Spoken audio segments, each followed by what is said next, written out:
Alejandro Garnacho stood in the mix zone after the Europa League final and said 7 words that ended his Manchester United career. "I played every game and today I get 20 minutes."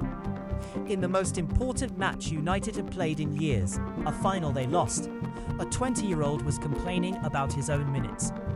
This is not a story about a coach who was unfair. This is a story about a player who never understood what it takes. 18 months earlier, Garnacho was the most exciting teenager in English football. Now he is nailed to the bench at Chelsea on a 7-year contract, and the club is quietly trying to move him on. To understand how far Garnacho has fallen, you need to understand how high he climbed. Not many teenagers force their way into a Premier League starting 11 by sheer talent alone. Garnacho did. His first United goal came with an assist from Cristiano Ronaldo, his idol. And what did Garnacho do after scoring? He ran to Ronaldo and asked him to perform the celebration. That image told you everything about who he was then. Humble, hungry, still learning. Under Ten Hag, Garnacho became United's most dangerous option from the bench. 3 goals in the 93rd minute, the 85th minute, and the 94th minute. Not lucky goals, winning goals, under maximum pressure, in matches United could not afford to lose. And then came Goodison Park, November 2023, the bicycle kick, a goal seen once in a decade. The FIFA Pushkas Award. The Stretford End changed Viva Ronaldo to Viva Garnacho. He was 19 years old, and the world was his. And that is exactly where the trap was set. Because when the crowd starts singing your name, you have 2 choices. You can do what Cristiano Ronaldo did, win the Ballon d'Or and then work twice as hard the very next day. Or you can do what Garnacho did, receive a fraction of that recognition and start living on it.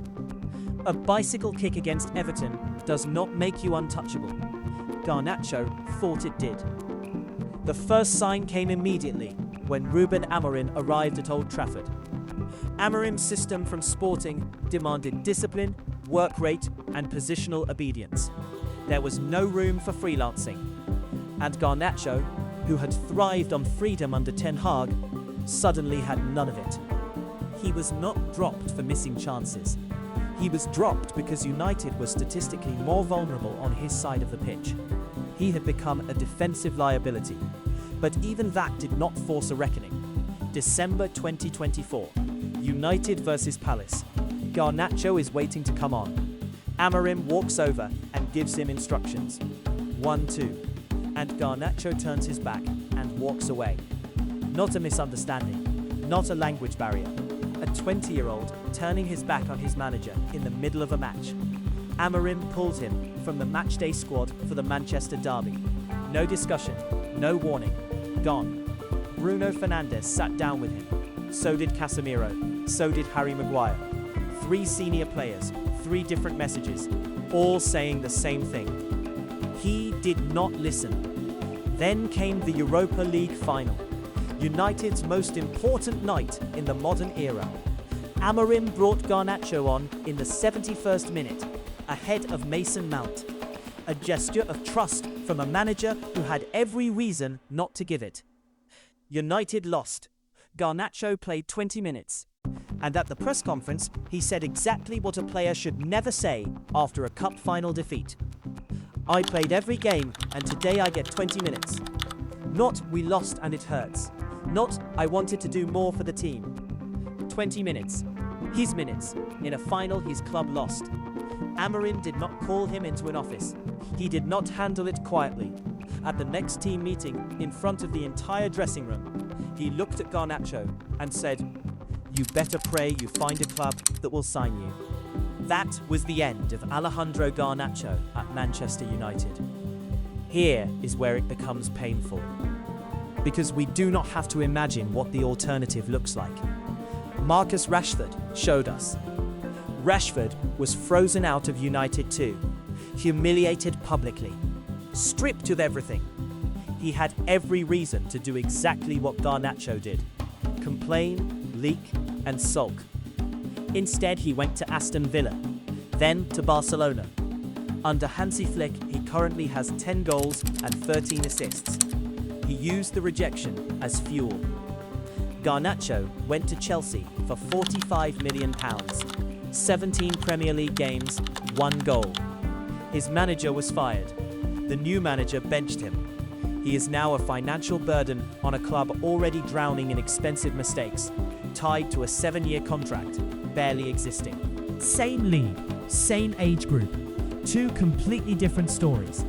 And the only difference was what they chose to do with the hard moment. Here is the big what if. What if Garnacho had simply turned around and listened to Amorim's instructions in that Palace match? What if, after the Europa League final, he had walked into the press conference and said, "We lost, and I want to do more"? What if he had done what Ronaldo told every young player to do, listened from one side instead of going away from the other? He is 21 years old. Technically, it is not too late. He still showed glimpses against Aston Villa. The ability never left. But ability is the easy part. Manchester United gave Garnacho his first minutes. His first goal came from an assist by the man he idolised. The club gave him the Stretford End, the song, the shirt, the stage, and he repaid it by leaking from the dressing room, turning his back on his manager, and making a cup final defeat about his own minutes. Ronaldo never mentioned Garnacho by name, but he never had to, because everything Ronaldo ever said to young players was a warning that Garnacho chose to ignore, and every single one of those warnings came true.